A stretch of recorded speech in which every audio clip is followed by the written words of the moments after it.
Halo semua sobat ikan dimanapun kalian berada, kembali lagi bersama saya Michael di Michael.vlog.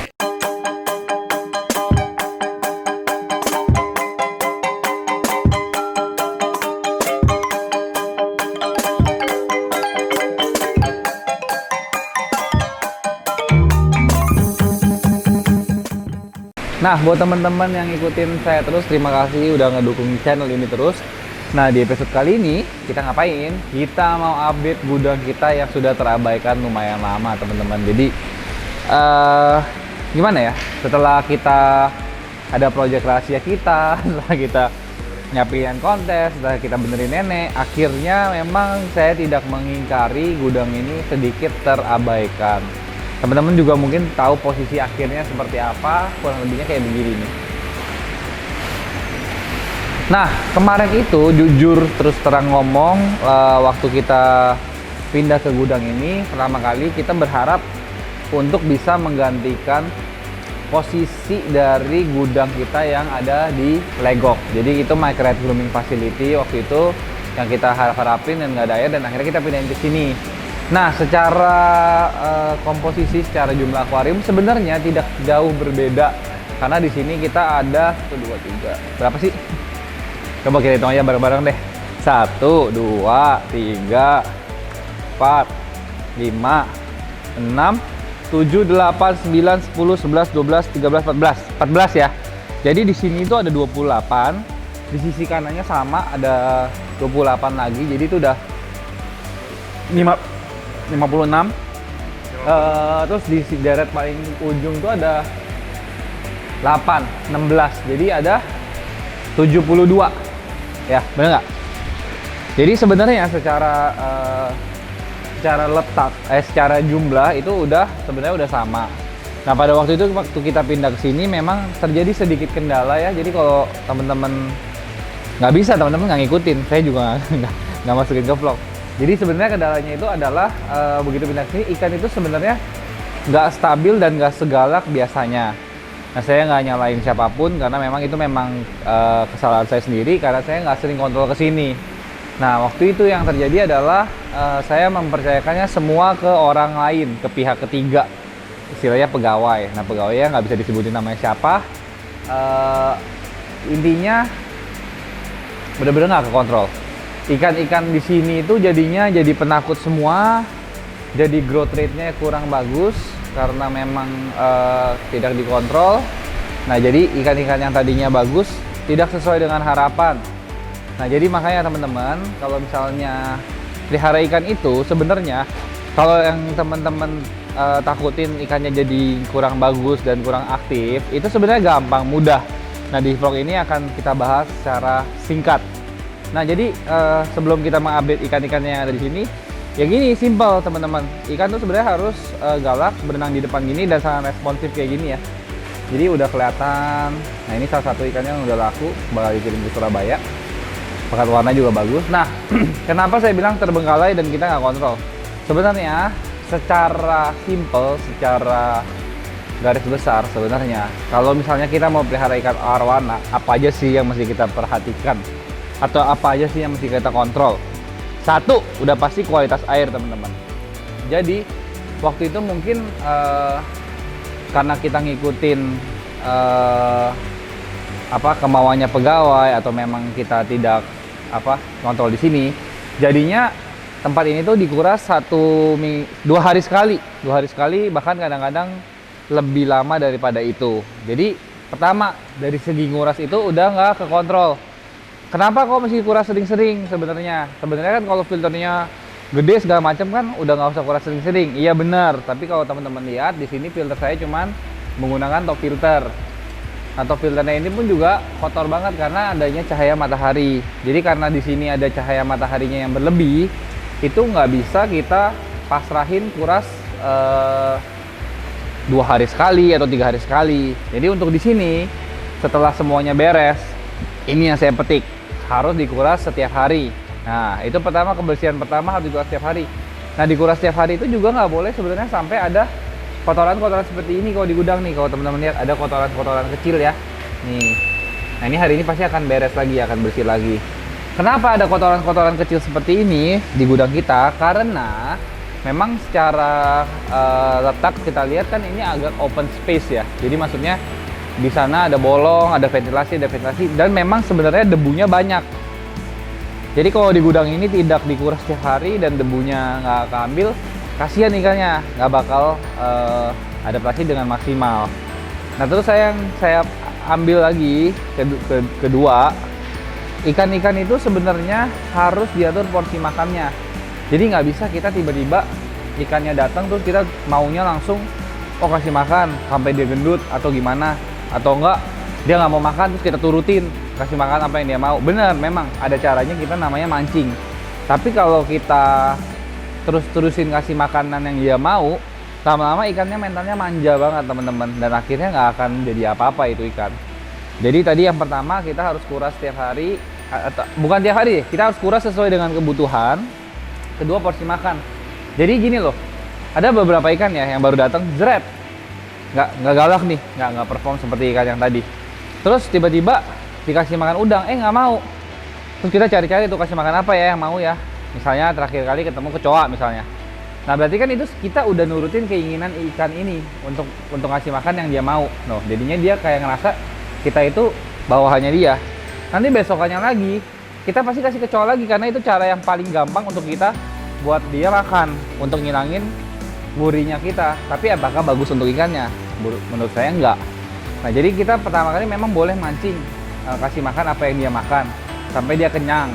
Nah nanti begitu dia udah kenyang, kita puasain, kita hukum lagi dia. Lu mau nurutin gue enggak? Kalau lu nggak mau makan yang menurut gue mau makan, ya nggak usah makan. Gitu loh, sampai akhirnya nanti lama-lama dia capek. Gitu loh, capek sendiri, kelaparan, dan akhirnya makan. Nah kalau misalnya masih nggak bisa, biasanya kita kasih yang namanya tank meat. Gitu. Nah nanti si tank meat itu nih, saya mau digigit. Nanti si tank meat itu yang akan membuat dia tuh sistem jiwa predatornya balik lagi, karena dia akan makanannya dicolongin terus sama tank meatnya. Nah ini udah saya ajarin berkali-kali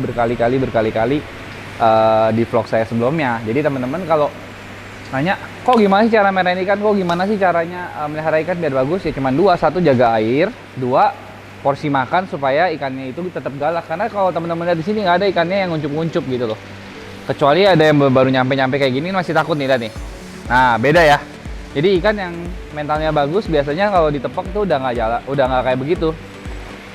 Nah kayak gini kan mentalnya juga masih kurang bagus nih. Tuh masih benangnya masih kurang bagus. Jadi sebenarnya dua yang kita mesti lakukan, jaga air sama porsi makan, itu selalu harus kita lakukan. Nah udah ngomongin masalah itu, kenapa sekarang kita berhasil? Nah sekarang saya mau update sedikit ikan dari sini. Nah ini ada satu ikan yang baru nyampe dari, kita ngomongnya dari asalnya ya, kita nggak sebut dari kampungnya, ya asalnya ya kampungnya sih sebenarnya, dari habitatnya. Warna ikan ini waktu datang itu memang agak lebih kecoklatan ya. Jadi teman-teman lihat, jangan kaget ya kalau misalnya ikan arwana itu kadang-kadang datang dari habitatnya tuh warnanya masih coklat dan tidak bening, masih warnanya nggak merah gitu loh. Tapi kalau ciri-cirinya super red ya pasti akan merah pada akhirnya. Jadi pada akhirnya ikan ini nyampe ke sini, kena makan udang beberapa, warnanya pun udah mulai berubah ya teman-teman. Kalau dilihat sekarang kecoklatan agak kemerahan. Apakah ikan-ikan ini bisa merah? Ya pasti bisa merah, karena kita lihat ini di sisinya warnanya udah muncul juga sebenarnya. Nah kalau teman-teman lihat ini warnanya nya ini kalau makan udang kurang lebih kayak begini. Nah ini salah satu ikan yang di gudang ini yang lumayan ya, dayungnya panjang banget, ekornya juga bermotif, bagus. Nah gitu. Nah jujur terus terang gudang ini memang udah agak kosong teman-teman. Nanti kita akan lanjutkan progresnya, minta saran juga dari teman-teman, kira-kira enaknya kayak gimana ya gitu loh. Tapi itu nanti aja saya minta sarannya. Ini ada ikan yang dari gudang Cirarap yang tadinya udah mulai merah, sekarang jadi putih kembali, dan akhirnya kita training dari kemarin malam ya. Anehnya warnanya, ringnya udah mulai balik tuh dalam satu hari. Teman-teman bisa lihat, ini dalam satu hari ya. Nah dalam satu hari aja, karena memang ikannya udah pernah merah gitu.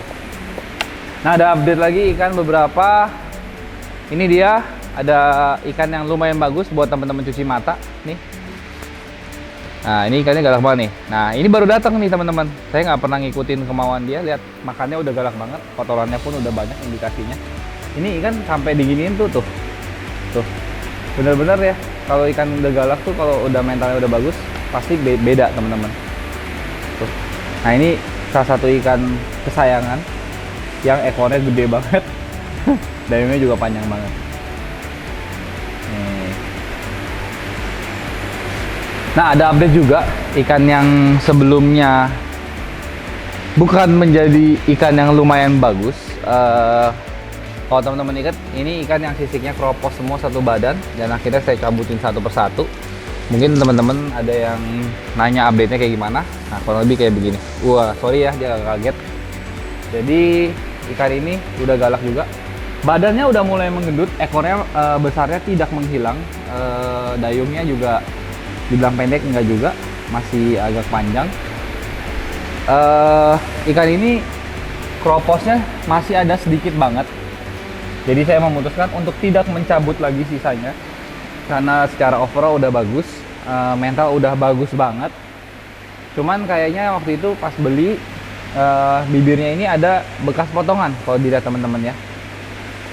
Jadi bibirnya agak sedikit mancung sedikit. Nah pertanyaan saya, kalau misalnya teman-teman dapat ikan kayak begini, mau nggak untuk dipelihara? Kalau saya mau. Saya pelihara ikan itu bukan semuanya dari ikan yang benar-benar bagus, tapi juga ada ikan-ikan yang memang tadinya tercampakkan, tidak dipelihara, atau kurang bagus. Saya lihat potensinya ada, akhirnya saya rawat. Ya ini hasilnya. Beberapa bulan kemudian sisiknya udah sembuh, udah bagus, badannya udah benar-benar bagus. Cuman tinggal satu aspek aja yang kita bersihin, cuman ini doang. Nanti kita pasti update lagi kayak gimana. Nah ini akan segera dibenerin ya. Soon bakal kita benerin. Nah sekarang posisinya kayak begini. Nah nggak seru dong Komik kalau kita ngupdate-nya ikannya yang nggak ada warna. Tenang, di gudang ini akhirnya bisa mencetak ikan-ikan merah. Yuk kita lihat.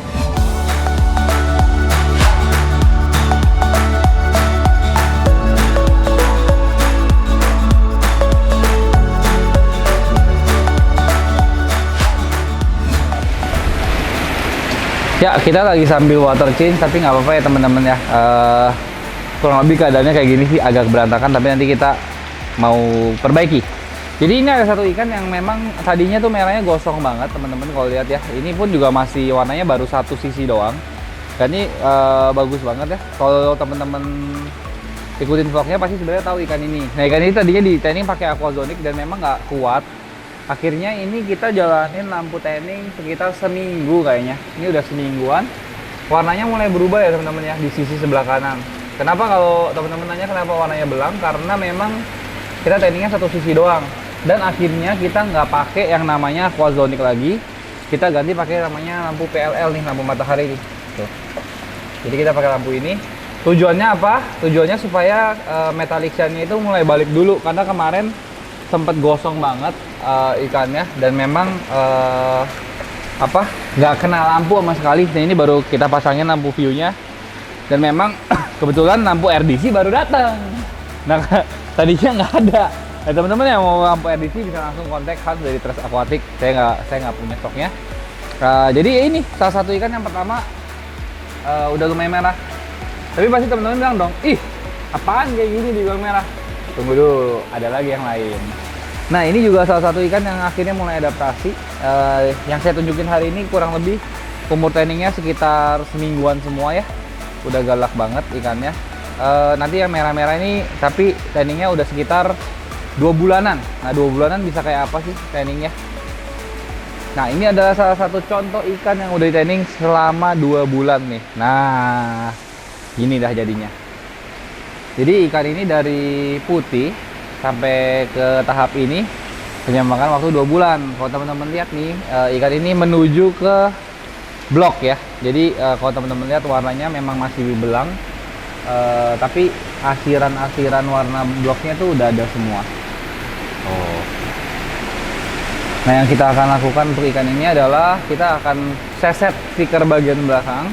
Kita akan pasang lampu lagi untuk tanning dia depan dan belakang. Nah, nanti kita lihat ikan ini bisa jadi kayak apa.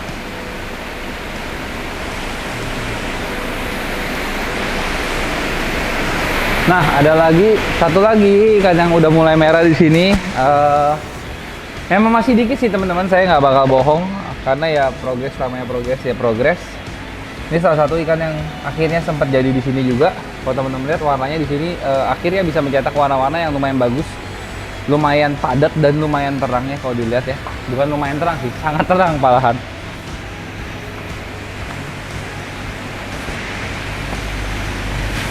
Nah, sekarang PR kita tinggal mencari gimana caranya supaya kita bisa nyiptain ikan kayak gini dalam skala besar di gudang ini. Dan memang itu impian saya dari dulu ya. Jadi untuk menutup vlog ini, saya pengen nanya nih kira-kira ke teman-teman, gimana sih supaya tempat ini tuh bisa saya karyakan lebih lagi dan bisa buat lebih rapi. Yang ada di otak saya sekarang, cuman kita mau kasih ya bumper, bukan bumper stiker, apa namanya ini? Stiker list akuarium kita di sini. Kita mau mulai beresin dengan menggunakan nomor akuarium. Dan memang kebetulan ikan-ikannya juga bakal kita refresh, karena kalau teman-teman perhatikan dari tadi kita cuma ngasih ikan beberapa cuplikan doang, karena memang ikannya yang lain bukan nggak bagus sih, kayak biasa saja dan belum terprogres. Kita kan nggak mau kasih lihat mata kalian yang memang kayaknya kurang bagus gitu. Jadi kita memang mau manjain mata teman-teman untuk ikan-ikan yang bagus. Nah, ada nggak sih saran lain selain kita benerin listnya, sekalian kita ganti ikannya, kita rapikan? Ada nggak sih saran lain, kayak misalnya, Bang, mungkin yang bagian ini bak fiber mungkin nggak usah di sini, mungkin ini sampai pojok mendingan ganti akuarium aja, Bang, gitu. Atau gimana? Teman-teman kasih lihat, nih saya kasih lihat kurang lebihnya, nanti teman-teman bisa kasih masukan ya. Jangan lupa komen di bawah.